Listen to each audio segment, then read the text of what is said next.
Fear often feels like a wall you cannot pass. It immobilizes, it silences. It creates the illusion that inaction is safety. But what if I told you that there are two specific mental codes, precise, repeatable protocols that allow you to act even while fear is active? And once you learn them, the paralysis that used to control your decisions begins to dissolve. Stay with me, because mastering these codes will change how you navigate every situation where hesitation once dominated. The first code is what I call the anchor of awareness. Fear thrives in ambiguity. When your system cannot identify the threat, it defaults to freeze, but ambiguity can be countered. The moment fear appears, you execute the anchor. Identify the sensation, locate it in your body and assign it a clear label. Not emotionally, not judgmentally, logically. This is the protocol your nervous system needs. Fear detected, source mapped, action possible. For example, before stepping into a challenging conversation, you notice your chest tightening, your mind racing, your hands clammy. You pause and internally say, this is fear of being judged, fear of making a mistake, fear of exposure. Naming the signal transforms it from a vague threat into a structured data point. Your system is no longer overloaded by uncertainty. It has a map, and the map opens the possibility for action, but labeling alone is not enough. That is where the second code comes in, the unit step activation. Fear wants to stop you completely. The mind, anticipating every possible outcome, creates paralysis by presenting too many scenarios at once. The solution is to shrink the action into the smallest executable unit that moves you forward. One step, one sentence, one gesture. Tiny, deliberate, concrete. The nervous system updates not by grand leaps, but by survived micro-moments. When combined, these codes create a cycle. Awareness anchors the system, the unit step generates movement, and action provides real-time feedback. Survival and progress occur simultaneously, retraining the nervous system to interpret fear as a signal for intelligent action rather than a command to stop. Let's explore the physiological dimension. Fear is first a body state, then a narrative. Your heart races, your muscles tense, your breath quickens. If you try to reason before regulating, your mind remains constrained by the body's alarm. But if you first stabilize the physiology, lengthen the exhale, release tension in the shoulders, relax the jaw, you generate a space where choice lives. Only then can the first code and second code operate effectively. Stabilization primes the system for deliberate action. This is where most people fail. They attempt to confront fear purely through thought or willpower, ignoring the biological signal. They wonder why courage feels elusive. The answer is simple.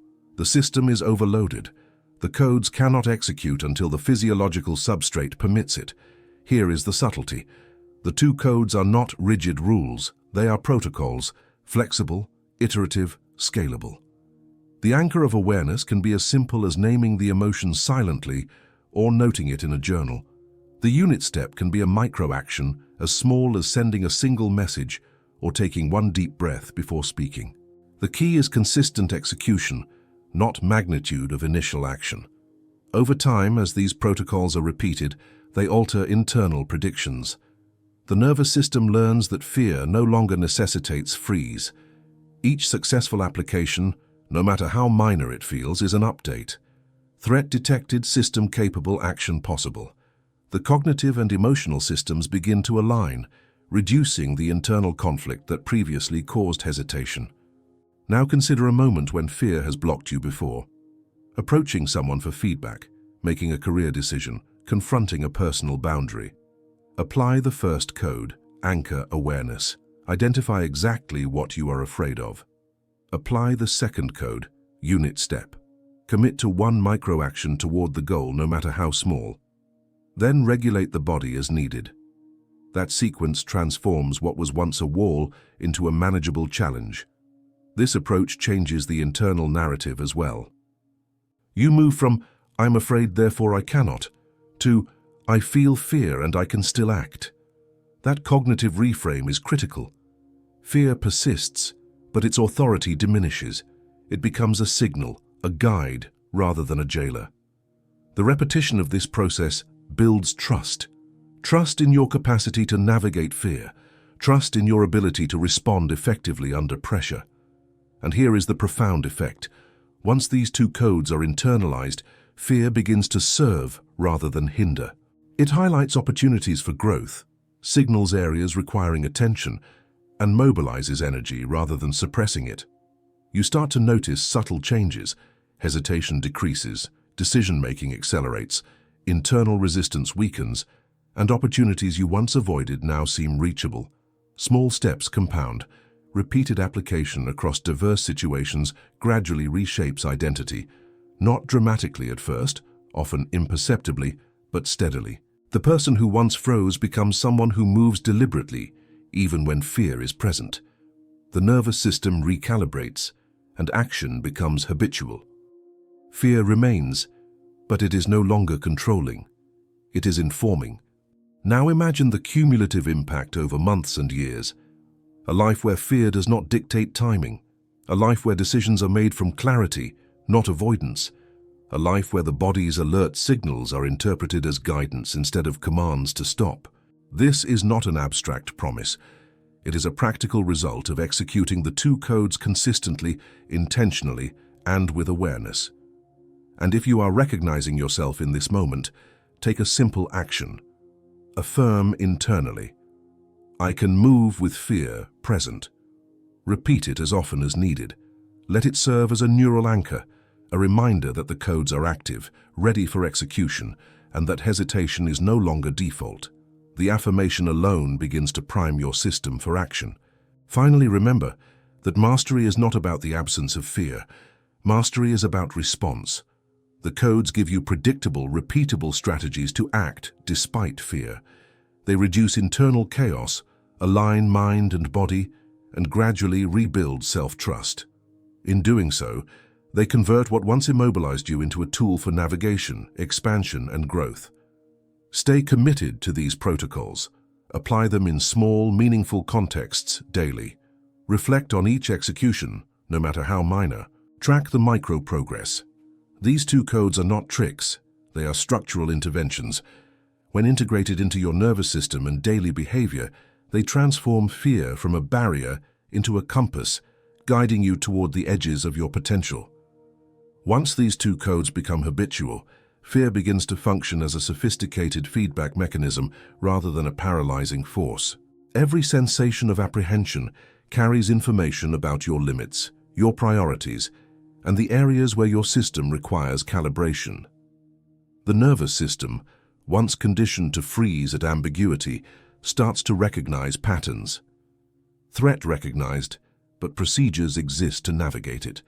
This shift is subtle yet profound, transforming fear from a wall into a directional arrow, pointing toward opportunity. Consider the physiological experience of fear. The initial surge of adrenaline, the quickened heartbeat, the tense muscles, the shallow breath, all of these are survival signals, not punishments. Yet without the proper internal protocols, these signals overwhelm the system, leading to indecision. When you apply the anchor of awareness, you intercept the signal cognitively. You categorize it, assign meaning, and provide the system with a reference framework. Labeling fear transforms noise into data. Next, the unit step activation translates understanding into movement. The step need not be monumental. In fact, it should be minimal enough to execute while fear is present. One sentence spoken, one message sent, one action initiated. This micro-step generates real feedback, giving the system experiential evidence that action is possible despite fear.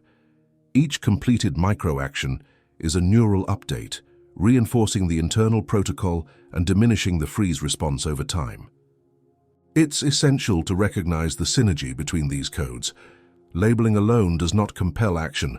Micro-steps alone without cognitive framing risk being misinterpreted by the nervous system as isolated incidents. Together, they create a loop.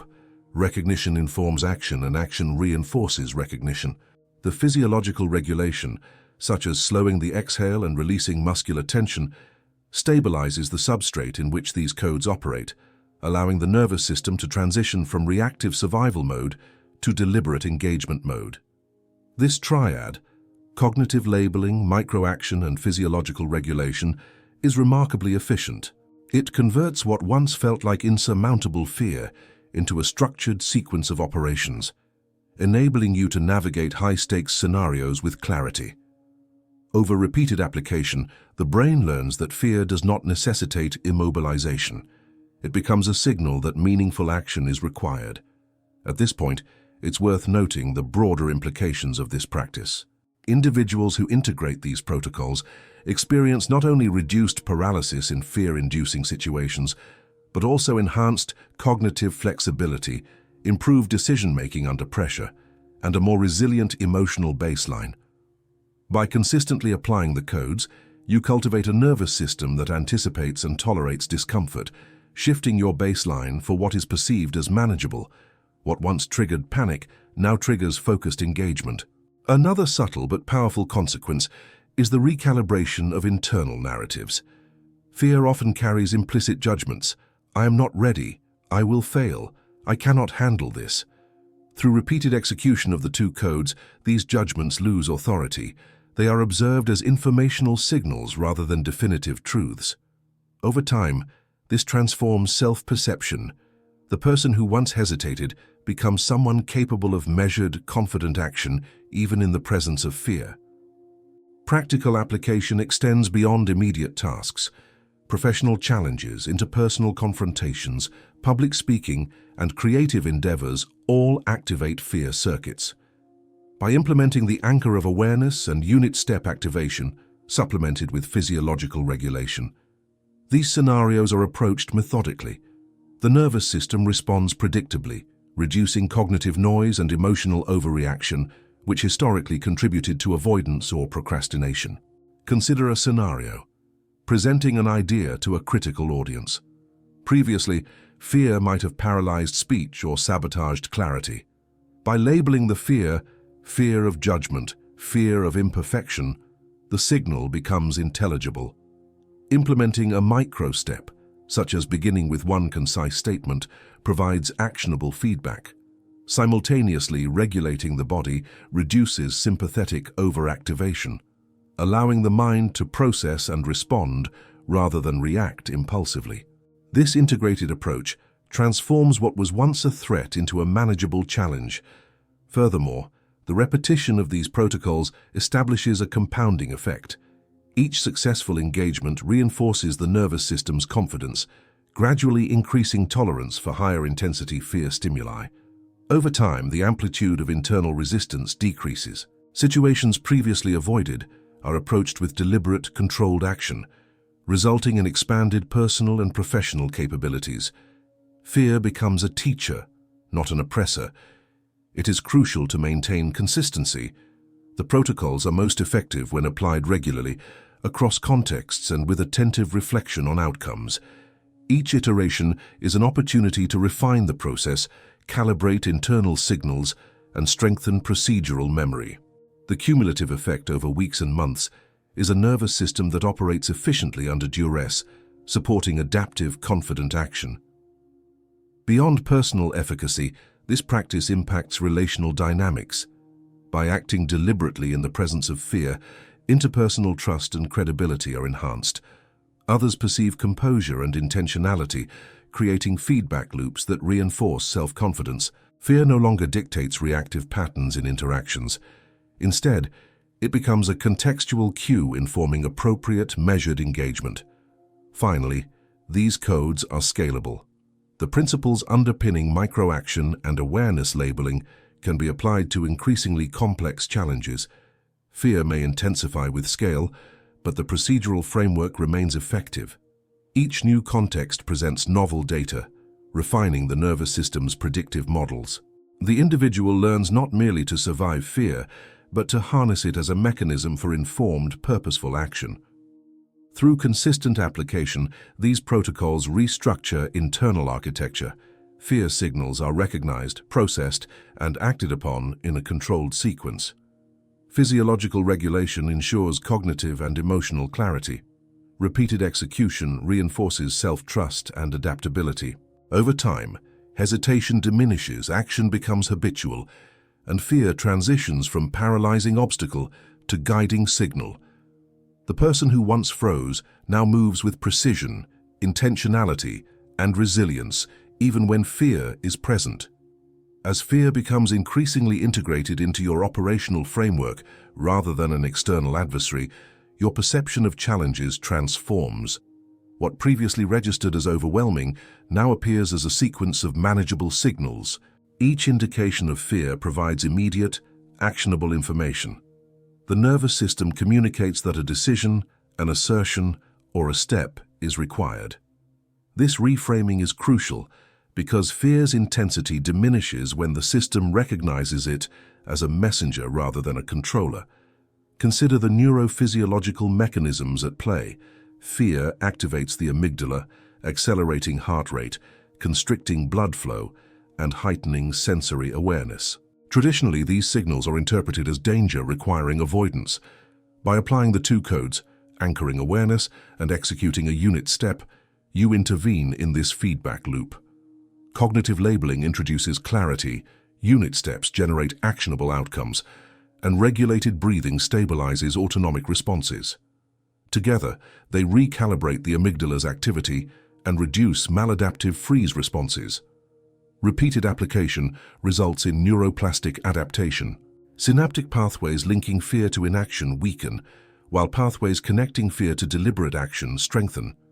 The nervous system updates its predictive model. Threats no longer necessitate immobilization, but prompt structured, manageable engagement. This is not abstract theory. It is a measurable transformation in how the brain interprets high arousal states. The cognitive benefits extend beyond fear management. By consistently labeling emotions and executing microactions, working memory load decreases. Ambiguity is reduced, decision-making clarity increases, and the prefrontal cortex exerts more effective top-down regulation over limbic responses. The result is enhanced executive function under pressure. You think more clearly when stakes are high. Behaviorally, individuals who integrate these codes exhibit higher resilience. Situations that previously elicited hesitation are approached with a methodical, stepwise strategy. Social interactions, professional presentations, and creative endeavors are executed with less internal friction. The body and mind synchronize, enabling not just movement but purposeful, confident engagement. An essential insight is that the nervous system thrives on repeated, structured feedback. Each successful application reinforces procedural memory, solidifying the codes into instinctive patterns. Fear no longer triggers a binary stop or go response, but initiates a process: perceive, label, step, regulate.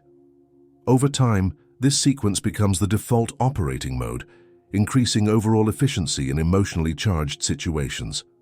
Importantly, this approach addresses the psychological dimension of fear as well. Avoidance breeds anticipatory anxiety, which amplifies fear in future scenarios. By consistently implementing the codes, anticipatory loops are shortened and the emotional resonance of fear diminishes. You experience fewer preemptive stress responses, conserving mental energy and enhancing focus. Socially, acting while managing fear has amplifying effects. Colleagues, peers, and partners respond to consistent, deliberate action with increased trust and confidence in your capabilities. This external validation reinforces internal self-trust, creating a feedback loop where competence and courage co-develop. Fear signals are transformed from disruptive influences into informative cues that guide interaction. These practices also improve temporal perception under stress. Fear traditionally compresses subjective time, making decisions feel urgent and options overwhelming. Applying the two codes slows perceived time. Labeling and microaction create temporal spacing, allowing for measured evaluation and execution. The physiological regulation component contributes by reducing hyperarousal, further extending cognitive bandwidth. Reflecting on outcomes is equally important. After each encounter where fear is present, note the difference between expectation and reality. Did the anticipated catastrophe occur? Usually not. This discrepancy between predicted and actual outcomes strengthens confidence in the codes, reinforcing the system's trust in procedural responses rather than speculative avoidance. Consider incremental scaling. Begin with low-stakes scenarios to practice these codes, gradually progressing to more challenging situations. The procedural sequence remains identical: anchor, step, regulate. Complexity increases, but the underlying mechanism is consistent, allowing for mastery through repetition. Over time, even high-intensity fear triggers a familiar structured response instead of paralysis. At this stage, a metacognitive advantage emerges.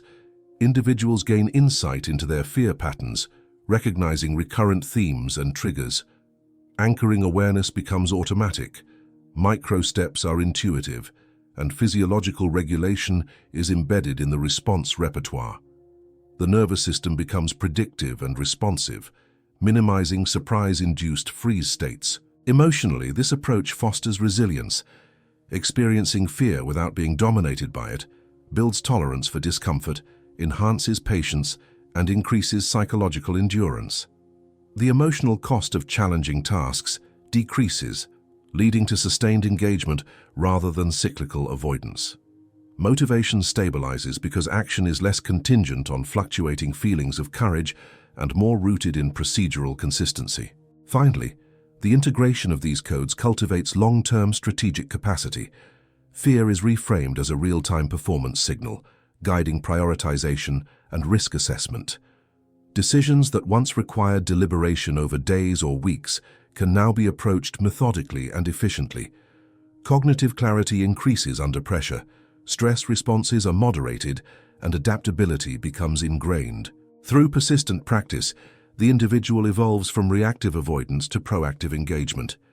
Fear signals are interpreted, steps are executed, and the body state is regulated, forming a coherent, repeatable system.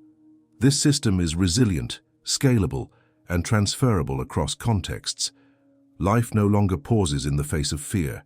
Instead, fear illuminates the path forward, guiding action with precision, clarity, and confidence. As these protocols embed themselves into your nervous system, a remarkable transformation occurs. Fear ceases to dominate your internal narrative and begins to function as a structured guide. Every surge of adrenaline, every quickened heartbeat, every twinge of discomfort becomes data rather than verdict. Instead of prompting avoidance, fear now signals where attention, preparation, and action are required. This shift is profound because it converts previously debilitating physiological responses into actionable intelligence. The first element, anchoring awareness, continues to be pivotal. By consistently labeling fear and identifying its source, you provide the cognitive system with a clear framework. This diminishes ambiguity and reduces the mental amplification of threat signals. Ambiguity is the fuel of freeze. Clarity converts fear into information. Over time, this cognitive habit reconditions the amygdala to recognize signals not as threats demanding shutdown, but as cues to deploy the structured response sequence. Unit step activation complements this by translating understanding into precise, manageable action. When faced with fear, you reduce objectives to the smallest possible actionable unit. This micro-step initiates movement without overwhelming the system, producing feedback that recalibrates the nervous system. Each successful micro-action reinforces procedural memory. The brain and body learn that action is possible, safe, and effective, even when fear is present. Gradually, the paralysis that once accompanied fear diminishes as the system internalizes this protocol. Physiological regulation remains the third pillar. Fear manifests physically: tense muscles, shallow or rapid breathing, elevated heart rate. If cognitive labeling and action initiation occur without stabilizing the body, the nervous system remains in heightened arousal, limiting executive function and decision-making clarity. By implementing controlled exhalation, muscle relaxation, and focused breathing, you create a physiological environment conducive to deliberate action. This allows cognitive processes to operate efficiently and ensures that fear signals inform rather than overwhelm. Combined, these elements form a coherent feedback loop. Awareness identifies, micro-action executes, and physiological regulation stabilizes. The system interprets signals as navigable rather than catastrophic. Repetition of this sequence strengthens synaptic pathways, linking fear to purposeful action instead of avoidance.